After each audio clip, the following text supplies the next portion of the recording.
இன்றைக்கி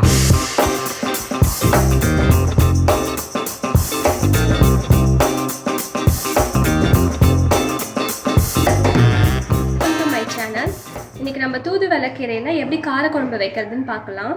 இந்த தூதுவளை கீரையை ஃபஸ்ட்டு நம்ம நல்லா செடியிலேருந்து எடுக்கும்போது பார்த்து கேர்ஃபுல்லாக எடுக்கணும். இதில் நிறைய முள் இருக்கும். இந்த முள்ளெல்லாம் நம்ம கட் பண்ணணும்னா இந்த இலையில் பார்த்திங்கன்னா முள் இருக்கும். இதை நம்ம கட் பண்ணணுன்னு அவசியம் கிடையாது. பெரிய முள்ளாக இருந்தால் மட்டும் சிசரில் கேர்ஃபுல்லாக கட் பண்ணிக்கலாம். ஏன்னா நம்ம வறுத்து வதக்கி தான் அரைக்க போகிறோம். அதனால நம்ம இதை கட் பண்ணணுன்னு அவசியம் கிடையாது, அப்படியே செஞ்சுக்கலாம். இதில் நிறைய மெடிக்கல் பெனிஃபிட்ஸ் இருக்குது. சளி இரும்பலுக்கெலாம் ரொம்ப நல்லது.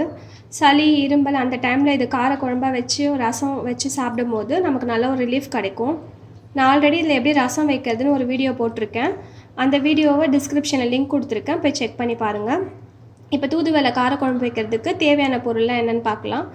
தூதுவளை கீரை, 2 மீடியம் சைஸ் ஆனியன் கட் பண்ணி வச்சுருக்கேன், பூண்டு, 2 பச்சை மிளகாய், கொஞ்சம் கொத்தமல்லி, கருவேப்பிலை, 3 தக்காளி அரைச்சி வச்சுருக்கேன், ஒரு மீடியம் சைஸ் லெமன் அளவுக்கு புளி ஊற வச்சுருக்கேன். இப்போ நம்ம இதில் சேர்க்குறதுக்கு ஒரு பவுட்ரு ரெடி பண்ணணும். அந்த பவுட்ரு செய்கிறதுக்கு தேவையான பொருள்லாம் உளுந்து 1 ஸ்பூன், கடலைப்பருப்பு 1 ஸ்பூன், மிளகு சீரகம் 1 ஸ்பூன், வெந்தயம் 1/4 ஸ்பூன், கொஞ்சம் 1/2 ஸ்பூன் எள் எடுத்துருக்கேன். இது எல்லாத்தையும் நம்ம ஃபஸ்ட்டு வறுத்து பவுட்ரு பண்ணிக்கலாம். வாங்க ஸ்டார்ட் பண்ணலாம். ஃபஸ்ட்டு ஸ்டவ் ஆன் பண்ணிவிட்டு பேன் வச்சுக்கலாம். பேன் நல்லா ஹீட் ஆகட்டும். பேன் நல்லா சூடாகிடுச்சு. இந்த டைமில் நம்ம எடுத்து வச்சுருக்க இது ஆட் பண்ணிக்கலாம்.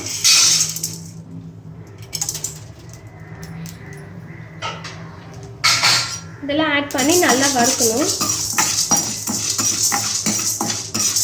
கருகிடாமல் மீடியம் ஃப்ளேமில் வச்சு வறுக்கணும். நல்லா லோ ஃப்ளேமில் வச்சு நல்லா கலர் சேஞ்ச் ஆகிற வரைக்கும் நல்லா வறுக்கணும். இப்போ நல்லா வறுபட்டுருச்சு. இதை நம்ம ஆற வச்சு அரைச்சி பவுடர் எடுத்துக்கலாம். இந்த டைமில் ஸ்டவ் வச்சுட்டு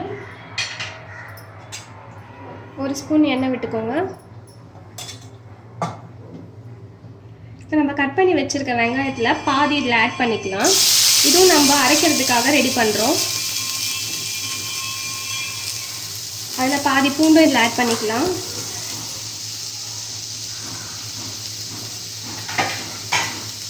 ஒரு பச்சை மிளகாவும் ஆட் பண்ணிக்கலாம்.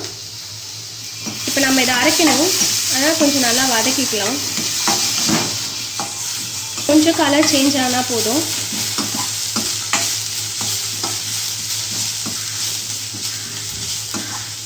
ஸோ இது கூட நம்ம இந்த தூதுவளை இலையை ஆட் பண்ணிக்கலாம்.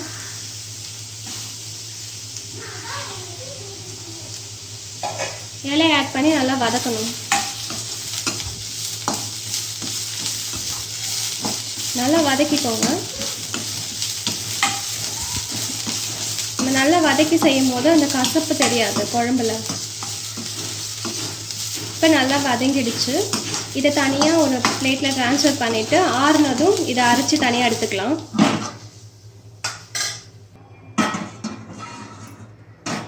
இப்போ கடாயில் தேவையான அளவுக்கு எண்ணெய் விட்டுக்கோங்க. நான் 2 கரண்டி எண்ணெய் விடுறேன். கடுகு உளுந்து போட்டு தாளிச்சுக்கோங்க.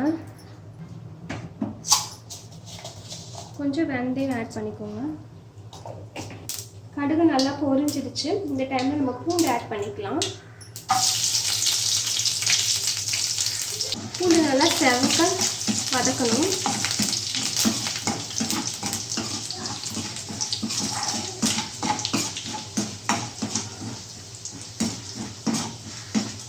பூண்டு நல்லா வதங்கிடுச்சு. இந்த டைமில் வெங்காயம், பச்சை மிளகாய், கருவேப்பிலை ஆட் பண்ணிக்கலாம். நல்லா வதங்கட்டும்.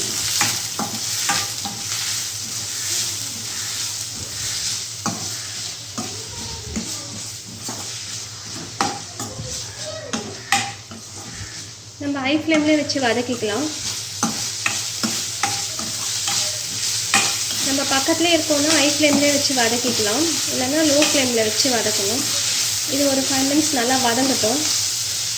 கலர் சேஞ்ச் ஆகணும், நல்லா ப்ரௌனாக. இப்போ பார்த்தீங்கன்னா நல்லா வதங்கிடுச்சு. இந்த டைமில் நம்ம அரைச்சி வச்சுருக்க தக்காளி ஆட் பண்ணிக்கலாம். தக்காளி ஆட் பண்ணி நல்லா வதங்கணும். தக்காளி நல்லா எண்ணெய் பிரிஞ்சு வர வரைக்கும் நல்லா வதக்கணும். நீங்கள் மூடி போட்டிங்கன்னா சீக்கிரம் வதங்கிடும். மூடி போட்டு ஒரு 5 மினிட்ஸ் கழிச்சு ஓப்பன் பண்ணி பார்க்கலாம். 5 மினிட்ஸ் ஆயிடுச்சு, ஓப்பன் பண்ணி பார்க்கலாம். இப்போ நல்லா வதங்கிடுச்சு.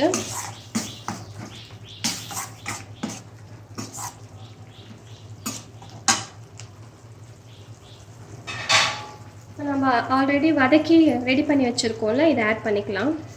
வெங்காயம் தூதுவெல்லாம் வதக்கி அரைச்சி வச்சுருக்கோம், அதை இதில் ஆட் பண்ணிக்கலாம். ஆட் பண்ணிட்டு நல்லா வதக்குங்க.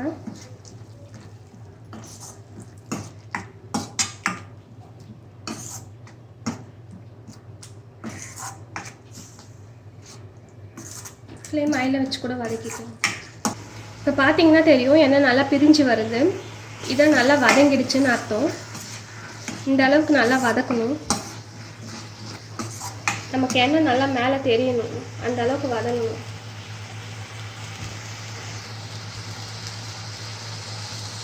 இப்போ நல்லா வதங்கிடுச்சு. இப்போ நம்ம மஞ்சத்தூள் ஆட் பண்ணிக்கலாம். ஒரு 1/4 ஸ்பூன் மஞ்சத்தூள். உங்கள்கிட்ட என்ன சாம்பார் பொடி இருக்கோ அது ஒரு 1/4 ஸ்பூன் போட்டுக்கோங்க. இது கொஞ்சம் நல்லா டேஸ்ட்டாக இருக்கும். வீட்டில் அரைச்சி வச்சுருக்க குழம்பு மிளகாய் தூள் 1 ஸ்பூன், ஒரு 2 ஸ்பூன் ஆட் பண்ணிக்கோங்க.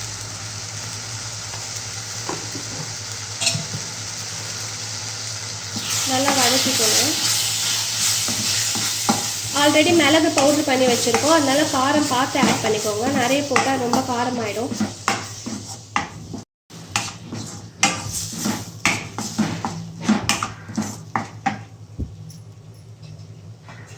கொஞ்சம் ஆயில் ஆட் பண்ணிக்கோங்க.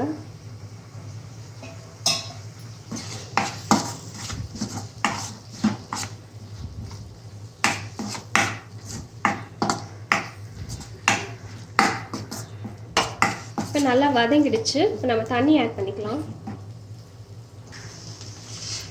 இது கூடவே புளி தண்ணியும் ஆட் பண்ணிடலாம். நான் ஆல்ரெடி ஃபில்டர் பண்ணி வச்சுருக்கேன்.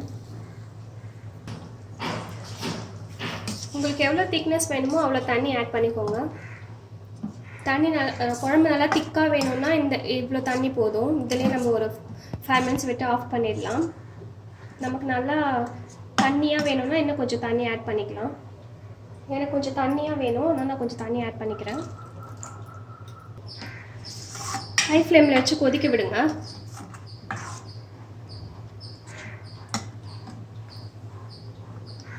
கொஞ்சம் கூட தண்ணி ஆட் பண்ணிக்கலாம், ஏன்னா நம்ம அந்த பவுடரை ஆட் பண்ணும்போது குழம்பு நல்லா திக்காகிடும்.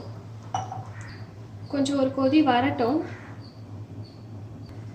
இப்போ பார்த்தீங்கன்னா ஒரு கொதி வந்துடுச்சு. இந்த டைமில் அந்த பவுட்ரு நம்ம ரெடி பண்ணி வச்சுருக்கோம்ல, அரைச்சி அந்த பவுட்ரை வறுத்து அரைச்சி ரெடி பண்ணி வச்சுருக்க பவுட்ரை இல்லை ஆட் பண்ணிக்கலாம். நல்லா பவுடராக அரைக்கணும்.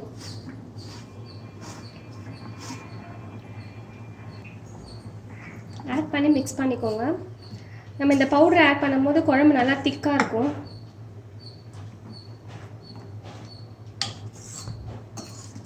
குழம்பு நல்லா டேஸ்ட்டாகவும் இருக்கும். அந்த தூதுவளை போட்ட ஃப்ளேவரே தெரியாது, நல்லாயிருக்கும். இப்போ கொத்தமல்லியை தூவிக்கலாம். குழம்பு ஒரு 5 மினிட்ஸ் கொதிச்சா போதும். ஏன்னா நம்ம ஆல்ரெடி எல்லாமே வறுத்து வதக்கி தான் பண்ணியிருக்கோம், அதனால் ஒரு 5 மினிட்ஸ் கொதிச்சா போதும். சிம்மில் வச்சு ஒரு 5 மினிட்ஸ் மூடி வைங்க. 5 மினிட்ஸ்க்கு அப்புறம் ஆஃப் பண்ணிடலாம்.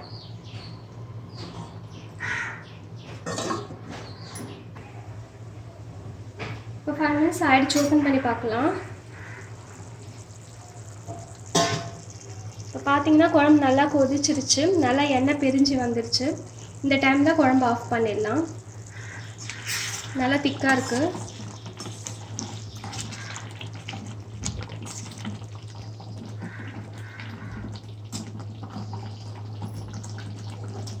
இப்போ ரெடி ஆகிடுச்சு. நம்ம ஸ்டவ் ஆஃப் பண்ணிவிட்டு சர்விங் பவுலுக்கு மாற்றிடலாம். தேங்க்யூ ஃபார் வாட்சிங் மை வீடியோஸ்.